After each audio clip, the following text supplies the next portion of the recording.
கண்களை மூடி இருதயங்களை சிந்தனைகளை ஒருமுகப்படுத்தி கர்த்தருக்கு நேராக அவருடைய வார்த்தைக்காக ஆவியானதாமே எனக்கும் உங்களுக்கும் ஒரு ஏற்ற செய்தியை கொடுக்கும்படி நாம் அவரை நோக்கி பார்ப்போம்.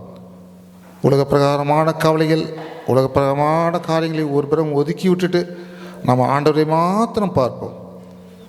அன்பில் பார்ப்ப தாப்பனே, இந்த கர்த்தருடைய நாளுக்காக நாங்கள் நன்றி செலுத்துகிறோம் தாப்பனே. உம்முடைய அனாதி தீர்மானத்தின்படி நாங்கள் ஒரு சிறு கூட்டமாக உம்முடைய பாத்திரத்தில் காத்திருக்கிறோம். கடந்த 6 மாதங்களாக எங்களை கண்மணி போல பாதுகாத்து கொண்டு இந்த 7வது மாதத்தில் 6ஆம் தேதி ஆண்டவரே இந்த ஸ்வீடனில் இந்த இடத்துல நாங்கள் கூடி உம்மை ஆராதிக்கும்படி செய்த கிருபைக்காக, இறக்கத்துக்காக நாங்கள் நன்றியோடு துதிக்கிறோம் தாப்பனே. எவ்வளோ பெரிய தேவனாக நீங்கள் இருக்கிறீங்க தாப்பனே. ஆண்டவரே, பாவிலாக எங்கள் மேலே இறக்கம் வைத்து எங்களுக்காக இந்த உலகத்தில் வந்து பிறந்து மறித்து எங்களுடைய பாவலுக்காக நீங்கள் சிலுவையில் அடிக்கப்பட்டு கடைசி சொட்டத்தை சிந்தி மறித்து அடக்கம் பண்ணப்பட்டு ஆண்டவரே நீங்கள் 3ஆம் நாள் நீங்கள் உயிர்த்தெழுந்தீங்க, திரும்பவும் வருகின்ற ஒரு நம்பிக்கை எங்களுக்கு கொடுத்துருக்கீங்களே, அதுக்காக நாங்கள் நன்றியோடு நாங்கள் துதிக்கிறோம் தாப்பனே. உலகம் எவ்வளவாக ஆண்டவரே மோசமான காரியங்களை போய் கொண்டிருக்கும்போது தெரிந்து கொள்ளப்பட்ட எங்களுக்கு இந்த ஸ்லாக்கியத்தை கொடுத்துருக்கீங்க ஆண்டவரே. நாங்கள் நன்றியோடு நாங்கள் துதிக்கிறோம் தாப்பனே. இந்த திருச்சபை போதகர் பாஸ்டர் ஹென்றி நெல்சனுக்காக, சிஸ்டர் உஷா நெல்சனுக்காக நாங்கள் துதிக்கிறோம் ஆண்டவரே. அவள் எவ்வளோ பிரயாசப்பட்டு இந்த இடத்துல ஆண்டவரே ஒரு ஆராதனை நடத்தும்படி கிருபை செய்திருக்காங்க, அதுக்காக நாங்கள் நன்றியோடு துதிக்கிறோம் ஆண்டவரே. நாங்கள் தொடர்ந்து துதிக்குவோம். உங்களுடைய 2ஆம் வருகை முன்னே இருக்குமோ அல்லது எங்களுடைய காரியங்கள் இருக்குமோ எப்படி இருக்குமோ எதுவாக இருந்தாலும் நாங்கள் கடைசி மட்டும் ஆண்டவரே உண்மையே துதிக்கவும் உம்முடைய வழியில் நடக்கும் எங்களுக்கு நீங்கள் கிருபை செய்யுங்க தாப்பனே. இப்பொழுதும் ஆண்டவரே பேசுவது நான் அல்ல, உம்முடைய வார்த்தை கூறுவதற்கு நான் எந்த விதத்திலும் தகுதியற்றவன் தாப்பனே. என்னுடைய மீதுகளை நீங்கள் அறிந்திருக்கீங்க, என்னுடைய காரியங்கள் எல்லாவற்றையும் நீங்கள் அறிந்த தேவன் ஆண்டவரே. தூள்ளியும் சாம்பல் என்னை இம்மட்டமாக நீங்கள் உயர்த்திருக்கீங்க, அதுக்கு நன்றிலொன்னாக ஆண்டவரே. இப்பொழுதும் ஆவியானதாமே என்னுடைய வாயில் உம்முடைய வார்த்தையை போடுங்க தாப்பனே. நான் சிறுகவும் நீர் பெருக வேண்டும் தாப்பனே. என்னை உம்முடைய சிலுவையை தான் மறைத்து கொண்டு இங்கே வந்திருக்கிறவங்களுக்கு இந்த வார்த்தை ஒரு ஆசீர்வாதமாகவும் ஆண்டவரே அவளுடைய வாழ்நாளில் அது அவளுக்கு ஒரு பெரிய வெளிச்சத்தை கொடுக்கவும் நீங்கள் கிருபை செய்யுங்க தாப்பனே. உம்முடைய வார்த்தை உயிருள்ள வார்த்தை, ஜீவனுள்ள வார்த்தை, வல்லமையுள்ள வார்த்தை என்பதை எங்களை அறிந்து கொள்ள எங்களுக்கு கிருபை செய்யுங்க. உம்முடைய வேதத்தில் உள்ள அதிசயங்களை பார்க்கும்படி எங்களுடைய கண்களை இப்போ திறந்தள்ளுங்க தாப்பனே. உங்களுடைய நாம் மாத்திரமே மகிமைப்பட்டோம். இயேசு நாம் கேட்கிறேன் பிதாவே, ஆமீன். கர்த்தருடைய நாமத்திற்கு மகிமை உண்டாதாக. மீண்டுமாக உங்கள் மத்தியிலே என்னை நிற்கும்படி செய்த ஆண்டவருக்கு நான் முதலாவது நன்றி தெரிவித்துக் கொள்கிறேன். வாய்ப்பு வழங்கிய பாஸ்டர் ஹென்றி நெல்சனுக்கும் சிஸ்டர் உஷா நெல்சனுக்கும் எனது நன்றியையும் தூத்தத்தையும் தெரிவித்துக் கொள்கிறேன். பிதா குமாரன் பசுத்தாவின் நாமத்தினால உங்கள் அனைவரையும் நான் வாழ்த்துகிறேன், ஆசீர்வதிக்கிறேன். கர்த்தர் தாமே உங்களை ஆசீர்வதிப்பாராக. ஒவ்வொருத்தருக்கும் ஒரு பிரச்சனை இருக்கும். சில பேர் சொல்லுவாங்க, அநியாயம் பண்ணுறானே அவன் எப்படி நல்லா இருக்கிறான், எவ்வளோ அநியாயம் பண்ணுறான், எவ்வளவாக அவன் மக்களை ஏமாத்துறான், அக்கிரமம் பண்ணுறான், அவனுடைய வாழ்க்கையில் அவ்வளவு நல்லா இருக்கானே, கர்த்தர் கடவுள் இருக்கிறாரா இல்லையா அப்படின்னு அநேகருக்கு கொஸ்டின் எழும்போம். சில சமயம் இது கூட என்னுடைய மனசில் எழும்பியிருக்குது, அது தவறு தான். ஆனாலும் மனித பிரகாரமாக சில மனிதர்களை பார்க்கும்போது, சில அரசியல்வாதிகளை பார்க்கும்போது நம்ம யோசிப்போம், எவ்வளோ அக்கிரமம் பண்ணுறான், இவன் எப்படி நல்லா இருக்கிறான், இவனுக்கு எப்படி கடவுளை ஒன்று அலோவ் பண்ணுறாரு அப்படின்னு யோசிப்போம். இதே இதை தான் தாவீது ராஜா அவனுடைய வாழ்க்கையில் யோசித்து தான் சங்கீதம் 37 சங்கீதம் 73 எழுதினார். துன்மார்க்கனுடைய வாழ்க்கையை பற்றி, துன்மார்க்கனை பற்றி, அவனுடைய செழிப்பை பற்றி எழுதிட்டு அப்படி யோசிக்கும் போது தான் கர்த்தர் அவனுக்கு வெளிப்படுத்துகிறாரு அவனுடைய வழிகள் எப்படிப்பட்ட வழிகள், அந்த வழியுடைய முடிவு எப்படிப்பட்ட முடிவு அப்படின்னு காமிக்கும் போது தான் தாவீது ராஜாவுடைய கண்கள் திறக்கப்பட்டது. இந்த படிக்கப்பட்ட இந்த வேத பாடத்திலிருந்து சங்கீதம் 37 5ஆம் வசனத்தை நம்ம எடுத்துக்கொள்வோம். சங்கீதம் 37 5ஆம் வசனம். உன் வழியை கர்த்தருக்கு ஒப்புவித்து அவர் மேல் நம்பிக்கையாயிரு, அவரே காரியத்தை வாய்க்க பண்ணுவார். யார் காரியத்தை வாய்க்க பண்றது? கர்த்தர் தான் காரியத்தை வாய்க்க பண்ணணும். அப்போ கர்த்தரை வாய்க்க பண்ணணும்னா நம்முடைய வழிகளை அவரிடத்துல ஒப்புவிக்க வேண்டும். ஏன்னா மனிதனுக்கு ஏகப்பட்ட வழிகள் இருக்குது, எவ்வளோ இருக்குது வழிகள். ஆனால் நம்முடைய வழிகளை கர்த்தருக்கு முதலாவதாக ஒப்பிக்க வேண்டும். அப்பந்தான் அது மேலே நம்பிக்கை வேண்டும். அந்த நம்பிக்கையின் மேலே கர்த்தர் காரியத்தை வாய்க்க பண்ணுவார். இன்றைக்கி பார்த்தீங்கன்னா அன்றைக்கி அநேகருக்கு எப்படி போகுது என்ன போகுதுன்னு தெரியாது. வழினா ஒரு பாதை, அது 2 இடங்களுக்கு உள்ள ஒரு பாதை. அந்த பாதையில் நம்ம நடக்க வேண்டும். பைபிளில் பார்த்தீங்கன்னா கிட்டத்தட்ட 664 முறை இந்த பாதை என்ற வார்த்தை வந்திருக்குது, வே அப்படின்னு சொல்லி. இப்போ நம்ம சில வழிகளை பார்ப்போம். பைபிளில் சொல்லப்பட்ட சில வழிகளை நம்ம பார்ப்போம். முதலாவது கடந்து வந்த பாதை. எப்பவுமே நம்ம நினைக்கணும், நம்முடைய வாழ்க்கையில் திரும்பி பார்க்கணும். ஒரு ஸ்டேஜில் திரும்பி பார்த்து நம்ம எப்படி இப்பொழுது கடந்து வந்திருக்கிறோம், எப்படிலாம் நடந்து வந்திருக்கிறோம், எப்படிலாம் ஆண்டவர் நம்ம நடத்தி வந்திருக்கிறார் என்பதை நமக்கு பார்க்க வேண்டும். என்னுடைய வாழ்க்கையிலும் கடவுளுடைய பெரிதான கிருபையில் சர்டிஃபிகேட் படி 68, ஆக்சுவலாக 67 வருடத்தை நான் திரும்பி பார்க்கும்போது நான் உண்மை இல்லை, கர்த்தர் உண்மையில் இருந்தார். நான் துரோகியாக இருந்தேன், கர்த்தர் நம்பிக்கையுள்ளவனாக இருந்தார். நான் பாவத்தில் சீர்த்திருந்தேன், பாவ சேற்றில் இருந்தேன், கர்த்தர் என்னை தூக்கி எடுத்து அவர் ரத்தத்தினால என்னை கழுவினார். என்னுடைய பாதையை திரும்பி பார்க்கும்போது இன்னும் நல்லா ஞாபகம். சின்ன வயசுல நடந்த சம்பவங்கள் எல்லாமே ஞாபகமாக இருக்கிறது. அவ்வளோத்தையும் கர்த்தர் என் மேலே கிருபையாக இருந்தார். இதுதான் நம்ம கடந்து வந்த வாழ்க்கையை. ஒவ்வொருத்தருடைய வாழ்க்கையிலும் நீங்கள் திரும்பி பார்க்கும்போது கர்த்தர் செய்த நன்மைகள் ஏராளம் ஏராளம் ஏராளம், எண்ணி பார்க்கவே முடியாது. நமக்கு தெரியாது. நம்முடைய மனிதனுடைய புத்தி என்னென்னா, 100 நன்மைகள் செய்தாலும் அந்த ஒரே ஒரு தீமை செஞ்சால் மட்டும் என்ன செய்வான்னா மறந்துடுவான். அதான் மனிதனுடைய சுபாவம். நீங்கள் பாருங்கள், ஒருத்தர் ஒரு 100 நன்மைகள் அல்ல அநேக நன்மைகள் செய்திருப்பார். ஆனால் ஒரே ஒரு சின்ன தவறு அல்லது ஒரு செய்யாமல் விட்டான்னா, ஒரு நன்மை செய்யாமல் விட்டான்னா உடனே மனிதன் சொல்லுவான், இவர் எல்லாம் என்ன இது. இன்னைக்கு அதே தான் மனிதர்கள் ஆண்டவரை தள்ளி விடுகிறார்கள். ஆண்டவர் எனக்கும் உங்களுக்கும் கிருபையாக எவ்வளோ இரக்கங்களை செய்து வருகிறார். ஆனால் மனிதன் அதை நம்புவதில்லை, அதை நினைத்து பார்ப்பதில்லை. பார்ப்போம். இங்கே நம்ம பார்க்கலாம், நம்ம எகிப்திலிருந்து இஸ்ரேல் மக்கள் கிளம்பி வர்றாங்க. 430 வருடம் அடிமையாக இருந்தார்கள். 430 வருஷம் அடிமையாக இருந்து அவங்க கிளம்பி வர்றாங்க. அவங்க கடந்து வந்த பாதையை பார்க்கும்படி மோசே அவருக்கு ஞாபகப்படுத்துகிறான். ஏன்னா கடந்து வந்தபோது மோசே ஆண்டவர் கட்டளையிடுறாரு, நீ போய் கானானை போய் பாரு, அனுப்பி விடு, ஒரு 12 பேர் அனுப்பு, அவங்க போய் கானானை பார்த்து வரட்டும், அந்த ரிசல்ட்டை பாரு அப்படி சொல்லி அனுப்பிச்சா 10 பேர் அட்வர்ஸ் ரிப்போர்ட், ஐயோ அங்கே போக முடியாது, நம்ம அங்கே போனால் அங்கே பெரிய ஆளுங்க எல்லாம் பராக்கிரமசாலிகள், அவங்கள நம்ம ஜெயிக்க முடியாது, ஒரு நெகட்டிவ் ரிப்போர்ட் 10 பேர் கொடுத்துட்டாங்க. 2 பேர் யோசுவாவும் காலேப்பும் பாசிட்டிவ் ரிப்போர்ட் கொடுத்தாங்க. ஆனால் பாருங்கள், அந்த 10 பேர் சொன்ன வார்த்தை என்னன்னா, நாங்கள் இங்கே செத்து போனால் நல்லாயிருக்கும், வனாந்தத்தில் செத்து போனால் நல்லாயிருக்கும் அப்படி சொன்னாங்க. அந்த சொன்னபடியே அந்த வார்த்தையை சொன்ன அனைவரும் இறந்து போயிட்டார்கள். காலேப்பும் யோசுவாவும் தவிர, அந்த குடும்பம் தவிர வேறு எந்த குடும்பம் போகல.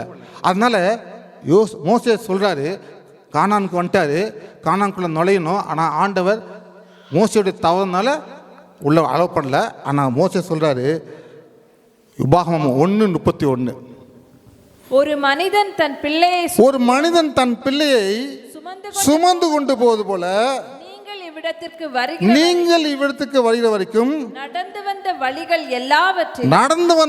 எல்லாவற்றிலும் உங்கள் தேவனாகிய கர்த்தர் உங்களை சுமந்து கொண்டு வந்ததை கண்டீர்களே. இதை யார்கிட்ட சொல்றாருன்னா, அடுத்த ஜெனரேஷன் செத்து போச்சு, ஒரு ஜெனரேஷன் ஃபுல்லாக போயிடுச்சு. அடுத்த ஜெனரேஷன் சொல்றாரு, கடவுள் உங்களை ஒரு தகப்பன் தன் பிள்ளையை சுமந்து வருவது போல உங்களை சுமந்து கொண்டு வந்திருக்கிறார். இதை நீங்கள் பார்த்துக்கீங்க. ஏன்னா 430 வருஷம் ஈர்த்தில் அடிமைப்பட்டு அவங்க வெளியே கிளம்பி வர்றாங்க. வெளியே கிளம்பி வரும்போது முன்னால் செங்கடல், பின்னால் பார்வோன் இராணுவம், இந்த பக்கம் வனாந்தரம் இந்த பக்கம் வனாந்தரம், நடுவில் இருக்கிறாங்க. மோசையே தொந்தரவு பண்ணுறாங்க, இங்கே சாக கொண்டாட்டியா என்ன அப்படி தொந்தரவு பண்ணும்போது மோசையை ஆண்டவட்டம் விடும்போது ஆண்டவர் சொல்கிறாரு, உன் கோலை நீட்டு. படிப்போமா அந்த வசனம்? யாத்திராகமம் 14ஆம் அதிகாரம் 21ஆம் வசனம். யாத்திராகமம் 11, 14, 21. மோசே எடுத்தாச்சா? 14, 14, 21. மோசே தன் கையை சமுத்திரத்தின் மேல் நீட்டினான்.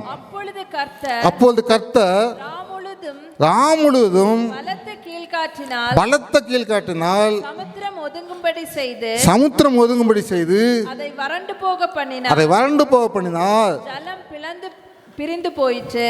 அருமையானவர்களே, இன்னைக்கும் நம்முடைய வாழ்க்கையில கடக்க முடியாத செங்கடல் வரலாம், ரெட்சி கடக்க முடியாத வரலாம், பல பிரச்சனைகள் வரலாம். இது எப்படி கடந்து போகுது, இது நான் எப்படி தாண்டி போக முடியும், என் வாழ்க்கை இவ்வளோ ப்ராப்ளமாக இருக்குது, செய்ய முடியாத ஒரு சூழ்நிலை நான் நிற்கிறேனே அப்படின்னு நீங்கள் நினைக்கும் போது, நீங்கள் ஆண்டவரை பார்க்கும்போது வேதம் சொல்லுது, கர்த்தர் முழுவதும் ராத்திரி முழுவதும், ஏன்னா இந்த பக்கம் பின்னால் வந்து பார்வோன் இராணுவம், இங்கே இஸ்ரேல் மக்கள் இருக்காங்க, முன்னால் செங்கடல் நிற்குது, கர்த்தர் நிறுத்திட்டாரு. இவங்களுக்கு என்ன செய்யணும் தெரியல. ஆனால் ஆண்டவர் முழுதும் ஒரே இருட்டு, அங்கே கர்த்தர் ஆண்டவர் செய்கிற வேலை தெரியல. ஆனால் ஆண்டவர் முழுதும் என்ன செய்தாரு, கீழ்காற்றினால், ஈஸ்ட் விண்டுங்கிறாங்க, கீழ்காற்றினால் சமுத்திரத்தை வற்றி போக பண்ணினார். உலகத்திலேயே நடக்காத காரியத்தை நடத்தி தண்ணி ரெண்டு பக்கமும் செவ்வறு மாதிரி நிற்குது, நடுவில் வெட்டாந்தரை ஆகிவிட்டது. அது வழியாக அவளை நடத்துகிறார். காலையில் பார்க்குறாங்க, சமுத்திரம் பிளந்து விட்டது, வழி உண்டாகிவிட்டது. அருமையான, எனக்கு கிறிஸ்துக்குள் அருமையான சகோதர சகோதரிகளே, உங்களுடைய வாழ்க்கையில் ஒரு பிரச்சனை வரும்போது, ஒரு வேதனை வரும்போது, ஒரு கஷ்டம் வரும்போது, நான் என்ன செய்வேன் என்று நினைத்து பார்க்கும்போது, யோசித்து பார்க்கும்போது, நீங்கள் செல்ல வேண்டிய இடம் ஆண்டவராக இயேசு கிறிஸ்துவை போய் செல்லும்போது கர்த்தர் உங்களுடைய பிரச்சனை எடுத்துக்கொண்டு முழுவதும், ஏன்னா வேதம் சொல்லுது, தோ இஸ்ரவேலை காக்கிறவர் உறங்குவதும் இல்லை தூங்குவதும் இல்லை. அவர் உறங்குற தேவன் இல்லை. ஏன்னா அதே மாதிரி தான் பேதுரு ஜெயிலில் போட்டாங்க. ஏன்னா யாக்கோபை கொண்டுட்டான், ஏரோது யாக்கோபை கொண்டுனா, அது யூதருக்கு பிடிச்சதுனால பேதுரு தூக்கி போட்டான். அடுத்த நாள் பேதுரு கொலை செய்யப்பட வேண்டும். உடனே அனுப்புகிறான். யார? சபை ஊக்கமாக ஜெபம் பண்ணுது. நன்றாக ஞாபகம் வைத்துக் கொள்ளுங்கள், சபை ஊக்கமாக ஜெபிக்கும் போது காரியங்கள் அற்புதத்தில் முடியும். அப்போஸ்தலர் 12:5 சொல்லுது, சபை ஊக்கமாக ஜெபித்தது. ஜெபிக்கும் போது என்ன நடந்தது? ராத்திரியில் ஒரு தூதன் வரான், பேதுரு தூங்கிட்டு இருக்காரு, தட்டி எழுப்பி அந்த கையில் போட்டிருக்க செயினெல்லாம் கழட்டிட்டு அவரை கொண்டு போய் விடுறார். நம்முடைய தேவன் முழுதும் நமக்காக, எனக்காக, உங்களுக்காக நிச்சயமாக காரியத்தை முடிக்கக்கூடிய தேவன். நம்ம எதிர்பார்க்கவே முடியாத காரியங்களை அவர் அழகாக முடிப்பார். ஒரு நாத்திகன் ஒரு பாஸ்டர்கிட்ட போய் சொன்னான்னா, பைபிளில் வந்து செங்கடை கடந்து போய்க்காங்க அவங்க ஆளுங்க, எப்படி கடந்து போக முடியும்? அவங்க எங்கே கடந்து போனாங்கன்னா, புலங்கால அளவு தண்ணிக்குது, அதில் தான் கடந்து போனாங்க தெரியுமா? பைபிளில் தப்பாக போட்டிருக்காங்க அப்படின்னு ஒரு நாத்திகன் ஒரு பாஸ்டர்கிட்ட போய் சொன்னான். பாஸ்டர் சொன்னாராம், அப்படியா, சரி. அப்போ அடுத்து என்ன போட்டிருக்குது? பின்னால் வந்த பார்வன் அவனுடைய ராணுவம், அவன் ரதம்லாம் எப்படி போச்சு?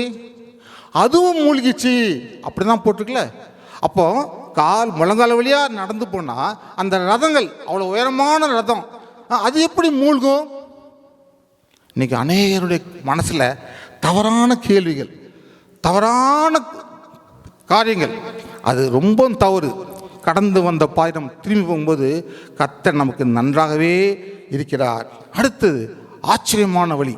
முதல்ல வழி என்றால் நான் தெரிந்து கொண்டோம், ரெண்டாவது கடந்து வந்த பாயை தெரிந்து கொண்டோம், மூணாவது ஆச்சரியமான வழி. நீதிமொழிகள் 30ஆம் அதிகாரம் படிக்க பார்க்கலாம், 18ஆம் வசனம். நீதிமொழிகள் 30:18. எனக்கு மிகவும் ஆச்சரியமானவைகள் 3 உண்டு, என் புத்தி கெட்டாதவைகள் 4 உண்டு. அவையாவன, ஆகாயத்தில் கழுகினுடைய வழியும், கன்மலையின் மேல் பாம்பினுடைய வழியும், நடுக்கடலில் கப்பலினுடைய வழியும், ஒரு கன்னிகையை நாடிய மனுஷனுடைய வழியுமே. பாருங்க, இங்கே ஆகூர் என்பவர் வந்து நீதிமொழியில் சாலமோன் தான் முக்காவாசி எழுதினது. கடைசியில் ஆகூரும் லேமியெல்லாம் எழுதிப்பாங்க. இந்த ஆகூர் சொல்கிறாரு, அவர் ஒரு ஞானி, அவர் கொஞ்சம் விஷ்டம், அவருக்கு அதிகமாக ஞானம் இருந்ததுனால அவர் சொல்கிறாரு, எனக்கு ஆச்சரியமாக இருக்குது, கழுகு எவ்வளோ உயரமாக பறந்து போகுது. கழுகுடைய நீங்கள் பார்க்கலாம், இங்கே சீடலில் தெரியல, நம்ம ஊரில் பார்க்கலாம், கழுகு அவ்வளோ உயரமாக பறந்து போகும். ஒரு தடவை நாங்கள் கடவுளுடைய கிருபையில் முதுமலை ஃபாஸ்ட் போயிருந்தோம். முதுமலை ஃபாஸ்ட் போயிருந்தபோது அந்த வேனில் நான் முன்னால் உட்காந்துருந்தேன். ஃபேமிலியெல்லாம் பின்னால் உட்காந்துருந்தாங்க. எங்கேருந்தோ ஒரு கழுகு பறந்து வந்து ஒரு 10 அடிக்கு ஒரு பாம்பை அப்படியே பிடிச்சிட்டு ஓடி போயிடுச்சு. அந்த பாம்பை அப்படியே பிடிச்சிட்டு சரளன்னு மறைஞ்சு போச்சு. கழுகுடைய வழி எவ்வளோ ஆச்சரியமாக இருக்குது அப்படி சொல்கிறாரு. அதே மாதிரி கப்பல் 3000 ஆண்டுகளுக்கு முன்னால் சாலமோன் ராஜாட்டையும் கப்பல் இருந்தது. அந்த கப்பல் போய் அவனுடைய தர்ஷிஷ் போய் எல்லா பொருளையும் கொண்டு வந்தது. அதே மாதிரி இந்த ராஜா ஆகு சொல்கிறான், இந்த கப்பலுடைய வழி எனக்கு தெரியலையே. ஏன்னா 3000 ஆண்டுகளுக்கு முன்னால் ஜிபிஎஸ் கிடையாது, காம்பஸ் கிடையாது, உங்களுக்கு வந்து நேவிகேஷன் சிஸ்டம் கிடையாது, எல்லாம் இல்லாமல் கப்பல் எப்படி போகுது. அடுத்த வழி பாம்புன்னா யூஸ்வலாக பைபிளில் வந்து பிசாசு குறிக்கும். ஆனால் இங்கே அவர் சொல்கிறாரு, அது மலை மேலே ஏறுது இறங்குத, கையில் காலில் அது எப்படி பிடிச்சிட்டு ஏறுது, எப்படி இறங்குது. ஒரு 3 விதமான வழிகளை பற்றி அவர் சொல்கிறாரு. கிறிஸ்துக்குள்ள அருமையான வழி, கர்த்தருடைய வழி ஆச்சரியமான வழி. அவர் நடத்தி செல்கிற வழி ஆச்சரியமாக இருக்கும் நமக்கு. இது எப்படி ஆச்சு, என் கண்களுக்கு ஆச்சரியமாக இருக்குதே. ஆம், ஆச்சரியமான வழியில் உங்களை நடத்தி செல்வதற்கு இந்த 7ஆம் மாதம் நீங்கள் எவ்வளவோ வேதனையோடு இருந்தாலும் உங்களை ஆச்சரியமான வழியில் நடத்தி செல்ல கர்த்தர் உங்களோடு கூட இருக்கிறார். அவருடைய வழியில் நம்ம நடக்கும்போது கர்த்தர் நம்மளை ஆச்சரியமாக நடத்துவார். அடுத்தது வனாந்தரத்தில் வழி படிப்போமா? ஏசாயா 43:19 படிப்போமா? இதோ புதிய காரியத்தை செய்கிறேன், இப்பொழுதே அது தோன்றும், நீங்கள் அதை அறியீர்களா? நான் வனாந்தரத்திலே வழியையும் அவாந்தர வெளியிலே ஆறுகளையும் உண்டாக்குவேன். நான் தெரிந்து கொண்ட என் ஜனத்தின் தாகத்துக்கு வனாந்தரத்திலே தண்ணீர்களையும் அவாந்தர வெளியிலே ஆறுகளையும் உண்டாக்குவதினால் காட்டு மிருகங்களும் வலு சர்ப்பங்களும் கோட்டான் குஞ்சுகளும் என்னை கனம் பண்ணும். பாருங்க, வனாந்தரம் டெசர்ட். நம்ம எத்தனை பேர் டெசர்ட்டில் வனாந்தரம் போய்க்கும் தெரியல. என்னுடைய அனுபவம், நான் இஸ்ரேல் போகும்போது தான் பார்த்தேன், சுற்றிலும் வனாந்தரம், வழியே இருக்காது. வனாந்தரத்தில் சுற்றி மணல் தான். ஆனால் அந்த இடத்துலையும் ஆண்டவர் எனக்கும் உங்களுக்கும் ஒரு வழியை உண்டாக்குகிறார். வனாந்தரமான காரியம் வரும்போது இது நடக்காது, இந்த வழியில் போக முடியாது அப்படி நினைக்கும்போது கர்த்தர் அங்கே ஒரு அற்புதமான வழி, அதாவது ஒரு புதிய காரியத்தை உண்டாக்குறார். இன்னைக்கு அநேகர் பார்க்குறோம், இந்த உலகம் எப்படி போயிட்டுருக்குது. எங்கே பார்த்தாலும் ஊழல், எங்கே பார்த்தாலும் அக்கிரமம், எங்கே பார்த்தாலும் பாலியல் தொல்லைகள், பேப்பரில் நியூஸில் எங்கே பார்த்தாலும் கொலை கற்பழிப்பு விபச்சாரம் வேசித்தனம். இந்த உலகத்துக்கு ஒரு முடிவே இல்லையா, ஒரு வழியே இல்லையா? கர்த்தர் ஒரு புதிய காரியத்தை செய்வார். அதுக்காக தான் நம்முடைய ஆண்டவராகிய இயேசு கிறிஸ்துவை பிதாவா நமக்காக அனுப்பித்தார். நம்முடைய பாவங்களுக்காக, நம்முடைய மீறலுக்காக அவரை அனுப்பி ஒரு புதிய காரியத்தை உண்டு பண்ணினார். அதான் வனாந்தரத்தில் வழியை உண்டு பண்ணுவது. அந்த வழியை மட்டும் உண்டு பண்ணல, நீர் ஊற்றையும் உண்டு பண்ணுறார். பைபிளில் பார்த்தீங்கன்னா ஆகார்னு ஆபிரகாமுடைய மறுமனை 2வது ஒய்ஃப் வச்சுக்கலாம், அவளை அனுப்பிச்சி விட்டுறான் ஆபிரகாம். அவரை போயிடா, சூருக்கு போகிற வழியில் அவளுக்கு தண்ணி தாங்க முடியல, ஒரு வழியும் தெரில, எப்படி போன்னு தெரில. அப்படி தவிக்கும்போது ஆண்டவர் அவளோடு கூட பேசுகிறார். நீ திரும்பி போ, எஜமான்ட்ட அடங்கினட அப்படின்னு சொல்லி அவளை அனுப்பும்போது அவள் ஆண்டவருக்கு பேருறா, நீர் என்னை காண்கின்ற தேவன், நீர் என்னை காண்கின்ற தேவன். ஆம், அருமையானவளே, உங்கள் ஒவ்வொருத்தரையும் ஆண்டவர் பார்த்து கொண்டே இருக்கிறார். நீங்கள் வனாந்தரத்தில் நடந்து போய் கொண்டிருந்தாலும், கஷ்டமான சூழ்நிலை கடந்து போய் கொண்டிருந்தாலும் கர்த்தர் என்னையும் உங்களையும் பார்த்து கொண்டே இருப்பார். உங்களுக்கு தெரியாது, அவர் உயர இருக்காரு, எங்கேயோ இருக்காரு, பார்த்து கொண்டிருக்காருன்னு நினைக்காதீங்க. நம்மளை அழைத்தவர் உண்மையுள்ளவர், நம்மோடு கூட நடக்கிற தேவன். அவர் உங்களுடைய வழிகளை மாற்றக்கூடியவர். வனாந்தரமாக இருந்தாலும் அதில் ஒரு புதிய வழியை உண்டு பண்ணுவார். அதற்காக தான் ஆண்டவராகிய இயேசு கிறிஸ்து ரட்சகர் இந்த உலகத்தில் பிறந்தார். அவர் மூலமாக தான் நமக்கு ரட்சிப்பு வந்திருக்கிறது. அதனால தான் வழியை உண்டாக்கக்கூடிய தேவன். அடுத்த வழியை பார்ப்போம். நம்ம அடுத்தது கடவுளுடைய வழிகள் உயரமான வழிகள். அது என்ன செய்ய முடியும்? ஏசாயா 57:8-9 படிக்குமா? ஏசாயா 59, 55, 7, 8, 9. 55. துன்மார்க்கன் தன் வழியையும் அக்கிரமக்காரன் தன் நினைவுகளையும் விட்டு கர்த்தரிடத்தில் திரும்ப கடவன், அவர் அவன் மேல் மனதுருகுவார். நம்முடைய தேவனிடத்திற்கே திரும்ப கடவன், அவர் மன்னிக்கிறதற்கு தயை பெருத்திருக்கிறார். இங்க பார்க்கிறோம், துன்மார்க்கன், wicked person. யார் ஒரு துன்மார்க்கன்? துன்மார்க்கன்னா ஆண்டவருக்கு விரோதமான காரியங்களையும் சட்டத்துக்கு விரோதமான காரியங்களையும் அடாவடித்தனம் பண்ணுறவங்க தான் துன்மார்க்கன். பைபிள் திட்டவட்டமாக சொல்லுது. அவங்க சட்டத்தை மதிக்க மாட்டாங்க, ஆண்டவருடைய காரியங்களை செய்ய மாட்டாங்க, அவங்களுக்கு விரோதமான காரியங்களை செய்வாங்க. ஆனால் ஆண்டவர் சொல்றாரு, துன்மார்க்கன் தன் வழியையும் அக்கிரமக்காரன் தன் நினைவிலையும் விட்டு கர்த்தரிடத்தில் திரும்ப கடவன். ஆம், அந்த துன்மார்க்கனுக்கும் ஆண்டவர் செய்கிறாரு, ஒரு வழியை வைத்திருக்கிறார். ஒரு வழியை வைத்திருக்கிறார். ஒரு சலூனில் போய் ஒரு ஊழியக்காரர் முடி வெட்டினார். முடி வெட்டும் போது அந்த சலூன்காரர் சொல்கிறான், கடவுள் இருக்காரா இல்லையாங்க, உலகத்தில் பாருங்க எங்கே பார்த்தாலும் துன்மார்க்காங்க, அநியாயம் பண்ணிட்டுருக்காங்க, அக்கிரமம் பண்ணுறாங்க, கடவுள் இருக்காரா இல்லையா, கடவுள் இருந்தானா அவர் எல்லாம் பண்ணிருக்கணுமே, ஏன் பண்ண மாட்டாரு, மனுஷங்களை மாற்றணுமே அப்படின்னு சொல்லி அவன் இந்த சலூன்காரர் வந்து அந்த ஊழியக்கார்ட்ட சொன்னார். அவர் கடவுள் ஊழியக்காரன்னு தெரியும், அதை சொன்னார். உடனே கடவுள் ஊழியக்காரர் வந்து முடி வெட்டி சேவ் பண்ணி முடிச்சு வெளியே வந்து அமைதியாக இருந்தார். அப்போ போகும்போது பார்த்தா ஒரு மனுஷன் போகிறான். அவன் வந்து தாடியோட ஷேவ் பண்ணாமல் ஒரு மாதிரி போகிறான். உடனே அவர் கூப்பிட்டாரு, சலூன்காரனை கூப்பிட்டு, எப்பா அவன் போகிறானே முடி வெட்டாமல் தலை விரிகோலமாக போகிறானே, அப்போ உலகத்தில் பார்பரே இல்லையா, முடி வெட்டவங்களே இல்லையா? உடனே அவன் சொன்னான், அவன் வந்து என்கிட்ட வந்தால் நான் முடி வெட்டுவேன், அவனுக்கு முடி வெட்டி அவன் நல்லா பண்ணி விடுவேன், அவன் என்கிட்ட வரலையே. தெரிதா போனுக்கு ஆண்டவரை தேடும்போது கர்த்தர் எல்லாவற்றையும் மாற்றுவார். கர்த்தர் ஆண்டவர் உயிரோடு இருக்கிறார், இன்னைக்கு இருக்கிறார். அதனால் ஆண்டவரால் முடியாத காரியம் ஒன்றும் இல்லை. ஆண்டவர்கிட்ட வரும்போது ஆண்டவர் மாற்றுவார். எனவே தான் ஆண்டவர் சொன்னால், துன்மார்க்கன் தன் வழியை விட்டு என்னிடத்தில் வர கடவன். ஏன்னா எசேக்கியாவில் சொல்லப்பட்டிருக்குது, துன்மார்க்கனுடைய சாவை நான் விரும்புவதில்லை. ஆமாம் அருமையானவர்களே, ஆண்டவனுடைய சாவி விரும்புகிற தேவன் அல்ல, நம்முடைய ஜீவனை விரும்புகிற தேவன். நம்ம நன்றாக இருக்க வேண்டும், இந்த உலகத்தில் ஒரு ஆசீர்வதிக்கப்பட்ட சந்ததியாக நம்ம இருக்க வேண்டும் என்பதை ஆண்டவர் விரும்புகிறார். அடுத்த வருஷம் படியுமா? என் நினைவுகள் உங்கள் நினைவுகள் அல்ல, எங்கள் வழிகள் உங்கள் என் வழிகளும் அல்லவென்று கர்த்தர் சொல்லுகிறார்.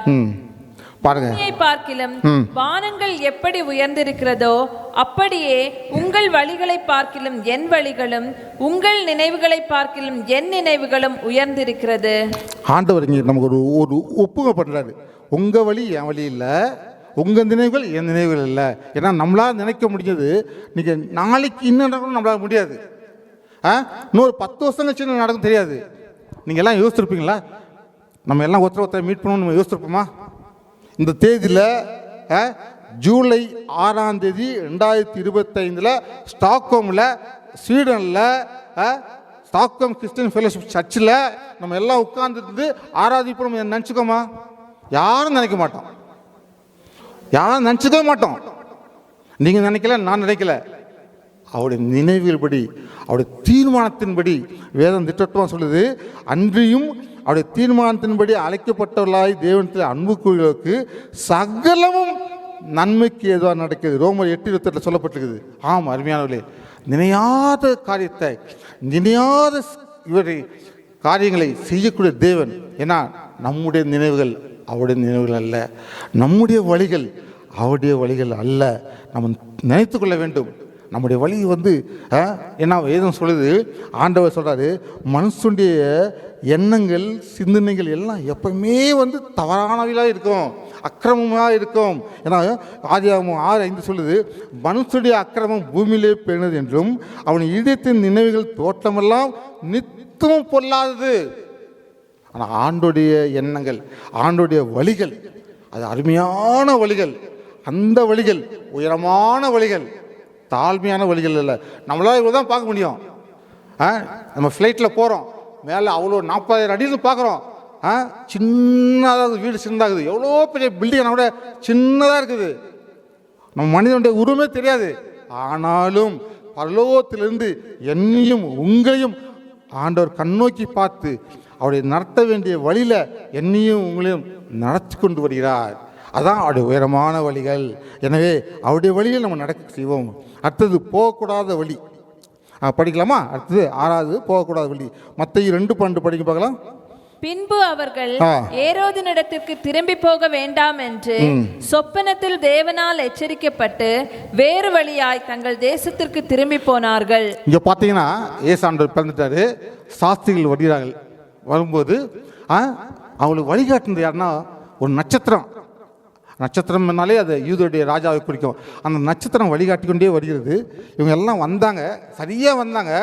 வந்த உடனே எருசலேமுக்கு வந்த உடனே சொந்த புத்தியை யூஸ் பண்ண ஆரம்பிச்சிட்டாங்க. சொந்த புத்தி யூஸ் பண்ண ஆரம்பிச்சிட்டாங்க.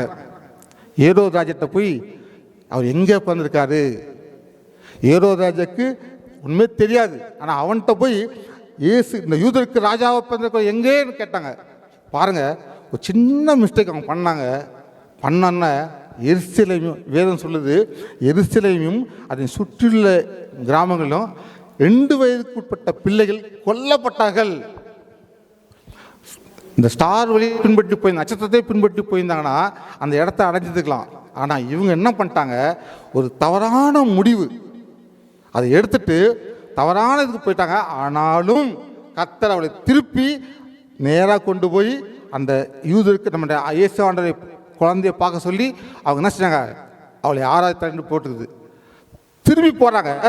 திரும்பி போக சொல்கிறாரு, ஆண்டவர் இந்த வழியில் நீ போக வேண்டாம், இந்த வழியில் நீ போக வேண்டாம், வேறு வழியில் போங்க.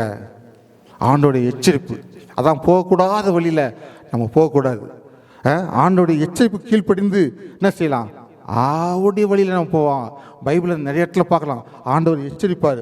பவுல் சொல்லுவார், நான் ஆசியாவில் போய் ஊழியம் பண்ணலான்னு போவார். அப்போஸ்தலர் 11:6 சொல்லப்பட்டது, நான் ஆசியாவில் ஊழியம் பண்ண போகலான்னு போட்டது. வேதம் சொல்லுது, அவள் பிரியா கலாத்தியா நாடுகளை கடந்து போனபோது ஆசியாவிலே வசனத்தை சொல்லாதபடிக்கு பரிசுத்த ஆவியினாலே தடை பண்ணப்பட்டார். ஆம் அருமையானவர்களே, நம்முடைய சொந்த புத்தியில் நம்ம எதுவும் செய்ய முடியாது. நம்மை வழிநடத்த வேண்டியது நம்முடைய ஆவியானது தான். போகக்கூடாத வழியில் நம்ம போகவே கூடாது. அடுத்தது, இது வரைக்கும் நம்ம என்ன பார்த்தோம், கடந்த வழி என்றால் என்ன பார்த்தோம், கடந்து வந்த பாதையை பார்த்தோம், ஆச்சரியமான வழியை பார்த்தோம், வண்ணாந்தத்துடைய வழியை பார்த்தோம், ஆண்டுடைய வழிகள் உயரமான வழியில் பார்த்தோம். இப்பொழுது நரகத்திற்கு போகும் வழியை பார்ப்போம். படிங்கம்மா, நீதிமொழிகள் 7:25-27 படிங்க. 25-26. உன் இருதயம் அவள் வழியிலே சாய வேண்டாம், அவள் பாதையிலே மயங்கி திரியாதே. அவள் அநேகரை காயப்படுத்தி விழப்பண்ணினாள், பலவான்கள் அநேகரை கொலை செய்தாள். அவள் வீடு பாதாளத்துக்கு போம் வழி, அது மரண அறைகளுக்கு கொண்டு போய் விடும்.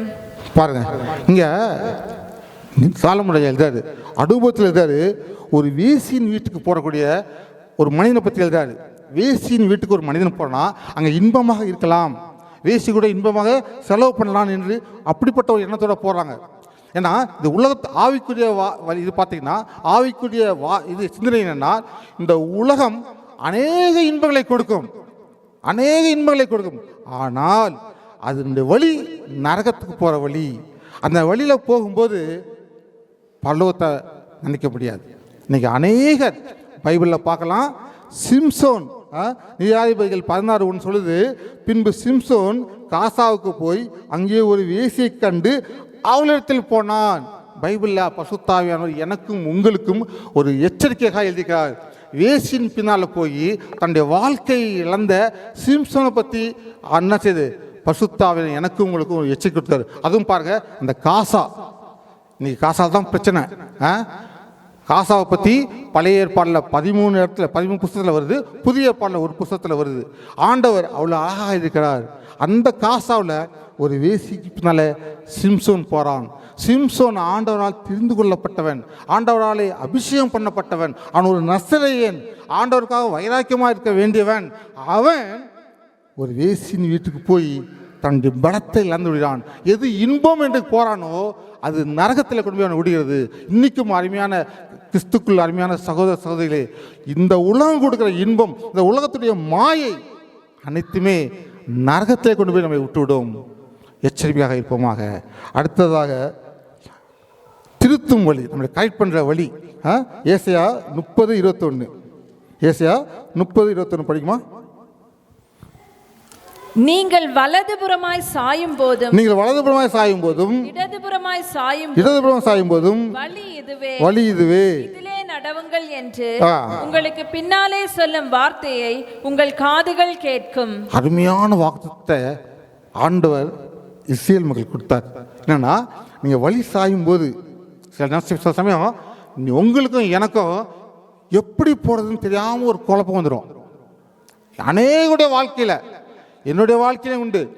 எல்லாருடைய வாழ்க்கையிலும் ஒரு குழப்பம். என்ன டிசிஷன் எடுக்கிறது, அது என்ன முடிவு எடுக்கிறது, எப்படி போகிறது, இப்படி போகலாமா அப்படி போகலாமான்னு ஒரு குழப்பமான சூழ்நிலையில் வேதம் சொல்லுது, இதுவே வழி, இதில் நடவுங்க, இதுவே வழி நடவுங்க என்று எப்படி உங்களுக்கு பின்னாலே சொல்லும் வார்த்தையை உங்கள் காதுகள் கேட்கும்.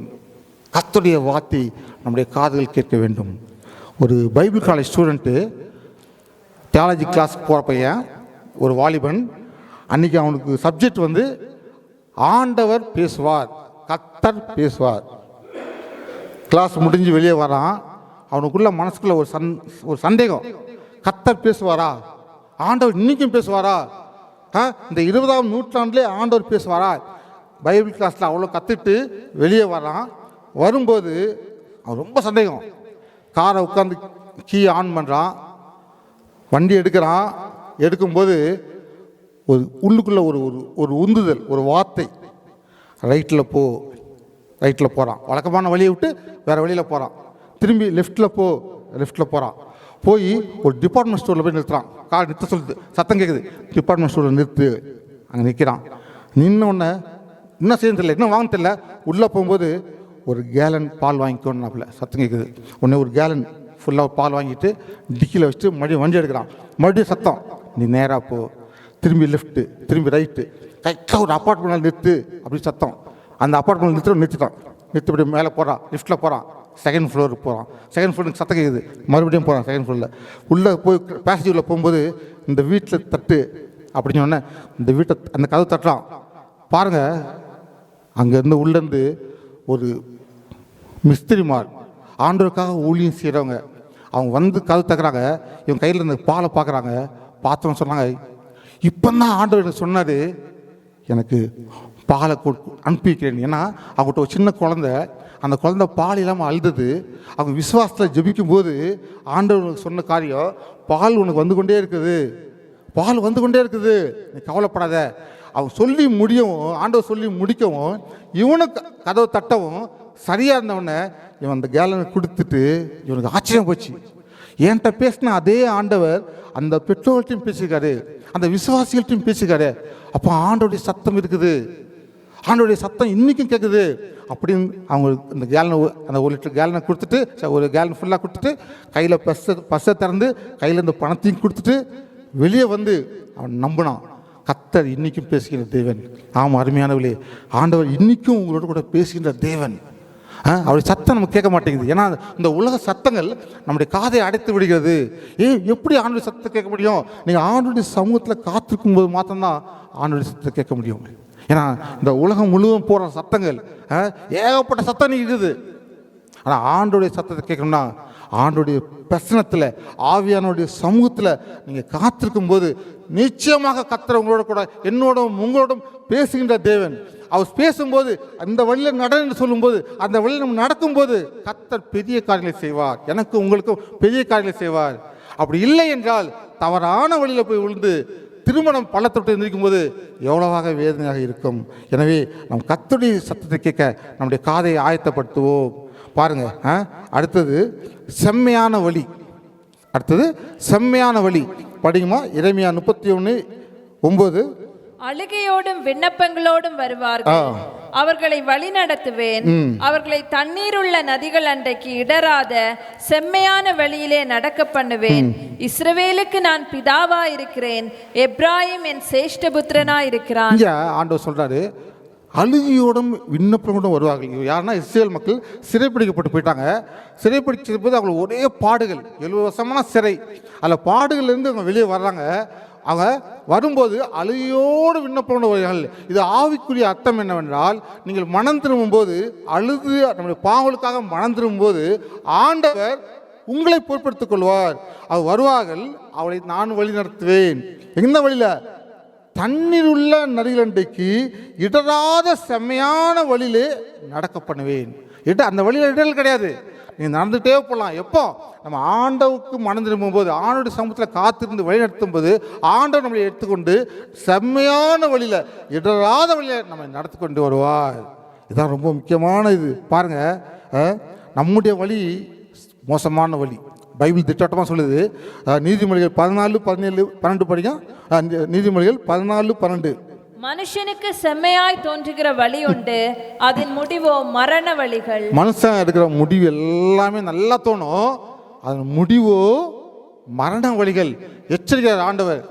நீங்கள் உங்கள் வழியை எடுக்காதீங்க, நான் காட்டுகின்ற வழியில் வாங்க, நான் செம்மையான வழியில் நான் நடத்துகிறேன், நீங்கள் இடல இருக்கிற வழியில் போகாதீங்க.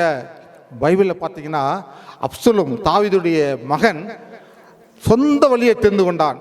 அப்பாவை வெட்டிட்டு ராஜ்யத்தை சுதந்திரத்துக்கு எடுத்துக்கொண்டு அவன் அப்சலோம் இந்த ஆட்சி கைப்பற்றிய போது அவனுக்கு நேர்ந்த காரியம் பார்த்தீங்கன்னா பயங்கரமான காரியம். 2 சாமுவேல் 18:15 இப்படி சொல்லுது. அப்பொழுது யோவாபின் ஆயுதாரிலே 10 சேவகர் அப்சலோமை சூழ்ந்து அவனை அடித்து கொன்று போட்டார்கள். அப்பாவுடைய தாவீது ராஜாவை அவன் என்ன செய்வான், விரட்டி விட்டுட்டு அந்த ராஜ்யத்தை அவன் எடுத்துக்கிட்டான். சொந்த புத்தியை சொந்த வழியை நம்பி எடுத்துக்கிட்டான். அவனுடைய முடிவு பார்த்தீங்கன்னா அவன் அடித்து கொல்லப்பட்டான். அதனால தான் வேதம் நம்மளை எச்சரிக்குது, மனுஷனுக்கு செம்மையாக தோன்ற வழி இருக்குது, அதன் முடிவோ மரண வழிகள். அதனால தான் தாவீது சொல்கிறான், சங்கீதம் 139:24 சொல்கிறான், வேதனை உண்டாக்கும் வழி இடத்தில் உண்டோ என்று பார்த்து என்னை நித்திய வழியில் நடத்துங்க. இன்றைக்கி அருமையான வழி, இந்த கால வேளையில் நம்ம ஆண்டுடைய செம்மையான வழியில் நடப்போம். ஏன்னா நம்முடைய வழிகள் எல்லாம் தவறான வழிகள். நம்ம நினச்சிப்போம் இந்த வழி நல்லா இருக்குது, இல்லை போகலான்னு. ஆனால் அந்த வழியில் ஆபத்து இருக்கும், நாசம் இருக்கும், மோசம் இருக்கும். ஆனால் கர்த்தருடைய வழியில் நடக்கும்போது அவர் செம்மையான வழியை எடுப்பார். இப்போ இந்த வரைக்கும் நம்ம பார்த்தது வழி என்றால் இன்னும் பார்த்தோம், கடந்து வந்த பாதையை பார்த்தோம், ஆச்சரியமான வழிகளை பார்த்தோம், வனாந்தரத்தில் வழியை பார்த்தோம், உயரமான தேவனுடைய வழியை பார்த்தோம், போகக்கூடாத வழியை பார்த்தோம், நரகத்துக்கு போகிற வழியை பார்த்தோம், திருத்துற வழியை பார்த்தோம், செம்மையான வழியை பார்த்தோம். இப்போ இடுக்கமான வழி, விசாலமான வழி, கடைசியாக இடுக்கமான வழி, விசாலமான வழி. எப்பவுமே ஆண்டவர் ஒரு உதாரணம் செய்யும்போது யூதருடைய அடிப்படை என்னென்னா எப்பவுமே கம்பேர் பண்ணுவாங்க. ஆண்டோடைய ஊமை பார்த்தீங்கன்னா கண்மலையில் மேல் கட்டினவன், மணல் மேலே கட்டினவன், பணக்காரன், ஏழை, லாசரு, இப்படி ஒரு கம்பேர் பண்ணி தான் சொல்லுவார். இங்கே பார்த்தீங்கன்னா சொல்கிறாரு மத்தேயு 7:13-14, இடுக்கமான வாசல் வழியாய் உட்பிரவேசிங்கள். கேட்டுக்கு போகிற வாசல் விரிவும் வழி விசாலவுமாய் இருக்கிறது, அதன் வழியாய் பிரவேசிக்கிறவர்கள் அநேகர். பாருங்க, ஜீவனுக்கு போகிற வாசல் இடுக்கமும் வழி நெருக்கவுமாய் இருக்கிறது, அதை கண்டுபிடிக்கிறவர்கள் சிலர். இடுக்கமான வாசல் வழியா, நேரோவே இடுக்கமான வழியாய் பிரவேசிங்கள். ஏன்னா கேட்டுக்கு போயிற வாசல் அகலமாக இருக்குது, அது அந்த வழியில் எல்லாம் போவாங்க. ஆனால் இடுக்கமான வாசல் வழியில் ஆட சொல்கிறாரு, நேரோவே குறுகலான வழியில் அநேகர் போக மாட்டாங்க. என்ன ப்ராப்ளம், ஏன் போக மாட்டாங்க? குறுகலான வழி ஆண்டவருக்காக நீ நிற்க வேண்டும். முதலாவது அந்த வழியில் போகணும்னா நீங்கள் மனம் திரும்பி பாவங்களை அறிக்கிட்டு மனம் திரும்பி ரட்சிப்பு நிச்சயத்தை பெற்றுக்கொண்டால் மாத்திரம்தான் அந்த குறுகலான வழியில் போக முடியும். அந்த குறுகலான வழியில் போனீங்கன்னா உங்களுக்கு நித்திய ஜீவன் உண்டு. ஆனால் அகலமான வழியில் போனீங்கன்னா நல்லா இருக்கும், சந்தோஷமாக இருக்கும், ஆனால் அது முடிவு நரகத்தில் கொண்டு விட்டுடும். இன்றைக்கி உலக மக்கள் எங்கே போகிறாங்க? மாயை, உலகத்துடைய மாயை பின்பற்றுறாங்க, உலகத்துடைய வழியில் போகிறாங்க. ஒரு ஆடம்பரம், அந்தஸ்து, பெருமை, மேட்டிமை, இதுதான் அவங்களுக்கு, தாழ்மை கிடையாது.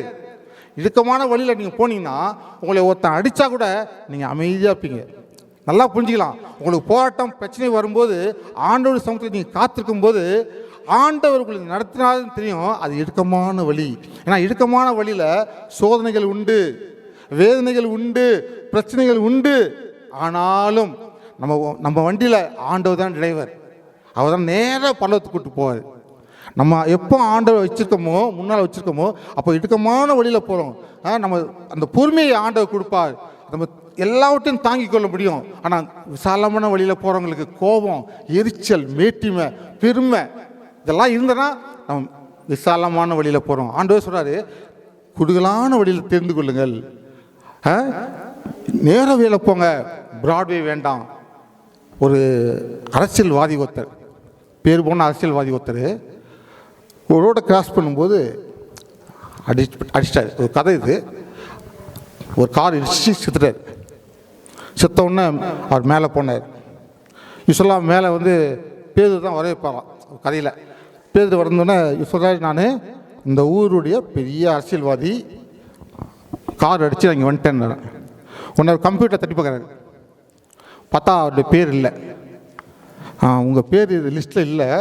நான் என்ன செய்கிறேன், உள்ளே போய் உங்களுக்கு என்ன செய்யணும் கேட்டுருவேன்னு சொல்லி போடாது. போயிட்டு உள்ளே கன்சல்ட் பண்ணி வெளியே வராரு. வந்தவுடனே உங்களுக்கு ஒரு ஆப்ஷன் கொடுக்குறாங்க. ஒரு நாள் நீங்கள் பரலோகத்தில் இருக்கலாம், ஒரு நாள் நரகத்தில் இருக்கலாம். நீங்கள் எந்த முதல்ல எங்கே போகிறீங்க கேட்டாங்க. உடனே அவர் சொன்னாரா, நான் முதல்ல நரகத்தை பார்த்து தெரிஞ்சுக்கணும். சரின்னு சொல்லி அப்படி லிஃப்ட் கீழே இறங்குதான். இது ஒரு கதை ஞாபகம். அந்த முடிவு நல்லாயிருக்கும். கதை கீழே இறங்கி போகுது. லிஃப்ட் கீழே சல்லுன்னு பாதாளத்துக்கு போகுது. போதவுடனே லிஃப்ட்டு திறக்குது. இது வெளியே போகிறார், நரகத்துக்குள்ளே போகிறாரு. உள்ளே போனால் எல்லாம் ஃப்ரெண்ட்ஸ் எல்லாம் இருக்கிறாங்க, ஜாலியாக இருக்கிறாங்க. எல்லாம் வந்து காக்டெயில் பார்ட்டி நடக்குது. அங்கே இங்கே ஓடி விளையாடுறாங்க, சந்தோஷமாக இருக்கிறாங்க. இவருக்கு ரொம்ப முடியல. எல்லா ஃப்ரெண்ட்ஸ்லாம் பார்த்தோன்னா ரொம்ப சந்தோஷம், ஜாலியாக இருக்கார். அன்றைக்கி பொழுது முடிஞ்சு போச்சு. ரெண்டாவது அடுத்த நாள் இவர் பல்லவத்துக்கு போகிறார். பீட்டர் மேலே கொண்டு போய் விட்டுறாரு, பேர் கொண்டு மேலே கொண்டு விட்டுறாரு. விட்டவுடனே அங்கே எல்லாம் ஆண்டவரை துதித்து கொண்டு சமாதானமாக சந்தோஷத்தோடு கர்த்தரையே துதித்து கொண்டு இருக்கிறாங்க. எல்லாம் இருக்கிறாங்க. இவருக்கு பார்க்குறாரு, என்னடா இது எப்போ பார்த்தாலும் ஆண்டவரை பார்த்து துதிக்கிறாங்க, அல்லையா சொல்லிட்டுருக்காங்க, இதான் பரலோகமா அப்படின்னு அவருக்கு ஒரு சந்தேகம் வந்துச்சு.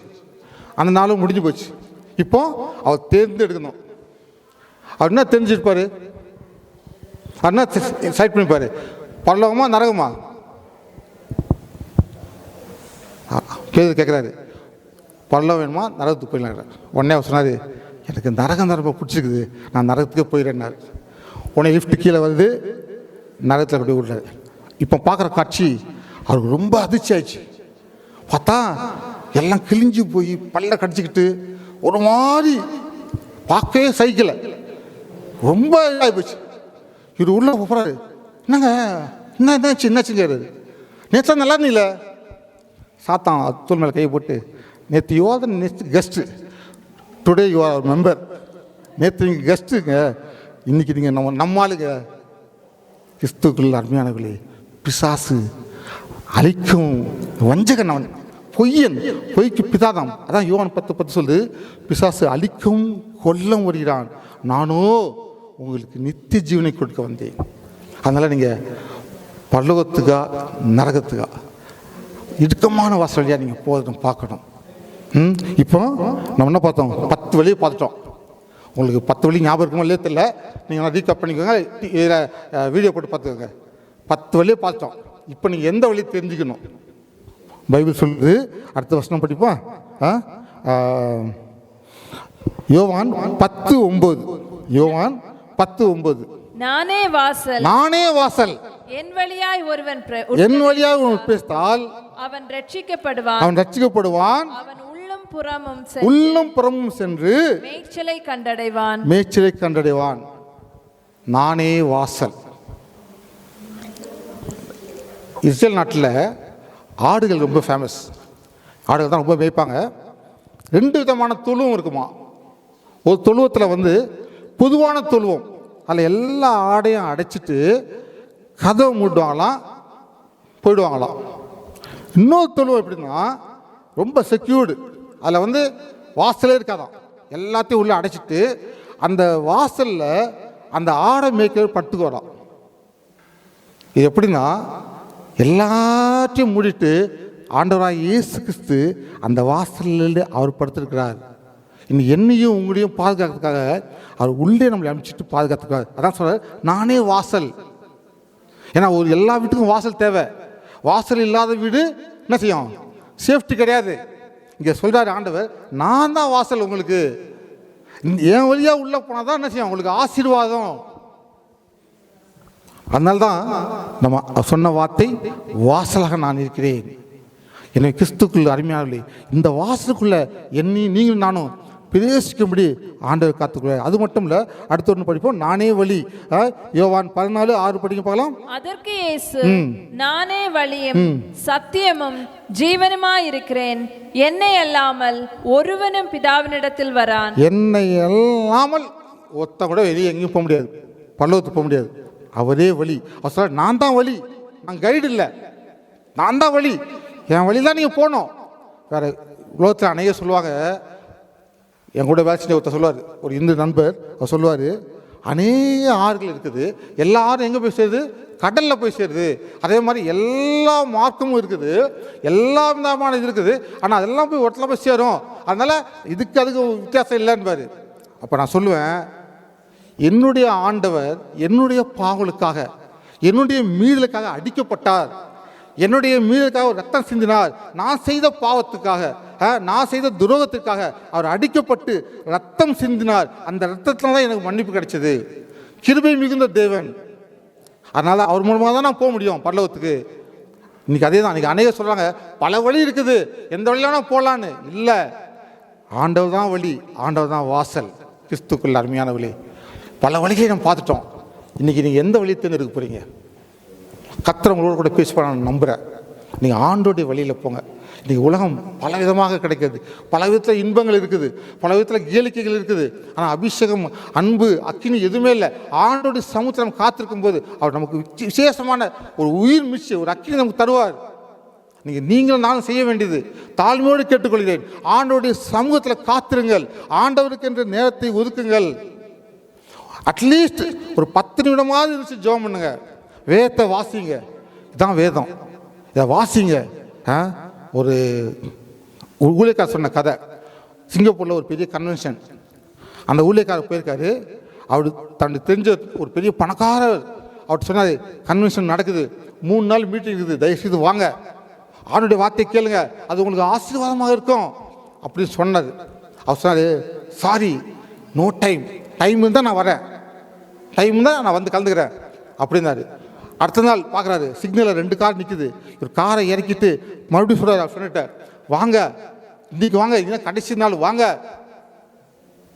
நான் பார்க்குறேன் அப்படின்ட்டார்.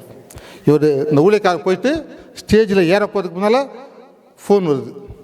அந்த நண்பர் பேசாரு, ஐயா அவசரம் வாங்க, ஒரு சின்ன ஜெர்மன்ட்டு போங்க, என் பையன் ஆக்சிடென்ட் ஆகிட்டான். ஒரே பையன், அவருக்கு அவ்வளோ சொத்து இருக்குது, என் பையன் ஆக்சிடென்ட் ஆகிட்டான், வந்து ஒரு சின்ன ஜெர்மன்ட்டு போயிடுங்க, ஐசியூவில் அட்மிட் ஆகிட்டான், வாங்க வாங்கன்னாரு. இப்போ அவர் சொன்னார், நான் பிரேயரை முடிச்சுட்டு வரேன், நான் மீட்டிங் முடிச்சுட்டு வரேன், இப்போ மீட்டிங் போக டைம் ஆயிடுச்சு, நான் மெசேஜ் கொடுக்கணும், தயவு செய்து நான் மன்னிங்க அப்படின்னு சொல்லி மெசேஜ் கொடுத்துட்டு அவர் ஹாஸ்பிட்டலில் போயிடாரு. என்ன பண்ணுறதா அப்படின்னா, அவன் இறந்து விட்டான், அவன் இறந்து விட்டான். அவர் சொல்லி வருத்தப்பட்டார். நேரம் இல்லை என்று மட்டும் ஆண்டவர்கிட்ட ஒதுக்காதீங்க. நமக்கு எவ்வளோ நேரம் கொடுத்துருக்காரு, ஆண்டவர் 24 மணி நேரம் கொடுத்துருக்காரு.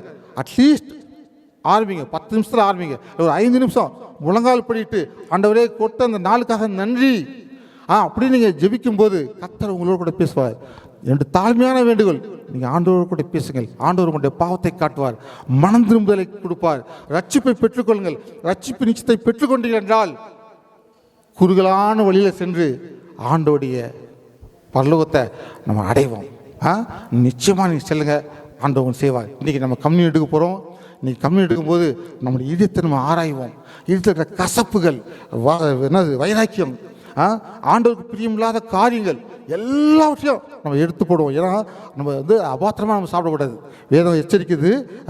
1 Corinthians 11:29 சொல்லுது, எண்ணத்தினாவனில் அபாத்திரமாய் போஜனம் பண்ணிடுவன் கர்த்தருடைய சரீரம் என்னதென்று நிதானித்து அறியாதினால் தனக்கு ஆக்கியம் தீர்ப்பு வரும்படி போஜனம் பண்ணுகிறார். அதனால் நம்ம ஆணுடைய ராப்போஜனை கலந்து கொள்ளும்போது நம்முடைய இதயத்தை நம்ம சுத்திகரிப்போம், ஆண்டவர்கிட்ட நம்ம மன்னிப்பு கேட்போம். மறைக்கப்பட்ட பாவங்கள், விரோதமான ஆண்டவர் விரோதமான காரியங்கள் எல்லாவற்றையும் ஆண்டவர் காமிப்பார்.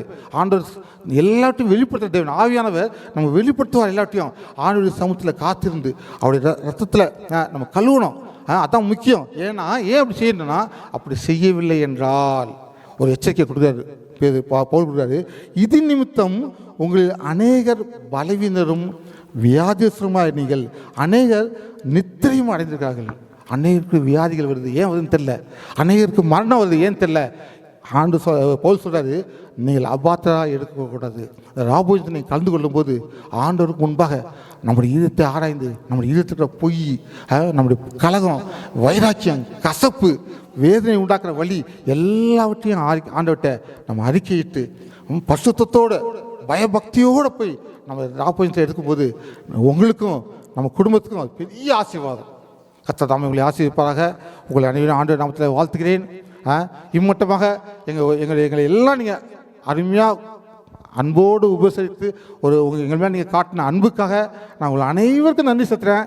Pastor Henry Nelson, sister Usha Nelson எல்லாரையும் பேராக எல்லாரையும் உங்கள் வீட்டில் கூப்பிட்டு எங்களை வரவழைச்சிங்க. ரொம்ப ஆசீர்வாதம், எங்களுக்கும் ஆசீர்வாதம், உங்களுக்கும் ஆசீர்வாதம். ஒரு அருமையான ஒரு இணை கொடுத்தார். கர்த்தர் சித்தமானால், கர்த்தருடைய வருகை தாமதிப்பானால் அடுத்த தடவை நாங்கள் வரும்போது எல்லாரையும் சன்மாதத்தோடு சந்தோஷத்தோடு நாங்கள் பார்க்கணும். அப்படி இல்லை என்றால் உங்களை நாங்கள் பரலோகத்தில் பார்க்கணும் எல்லாரையும். கர்த்தர் தாமே உங்களை அனைவரும் ஆசிப்பால். உங்கள் அனைவருக்கும் நான் மீண்டும் நன்றி செலுத்துகிறேன். கர்த்தர் உங்களை ஆசீர்வதிப்பாராக.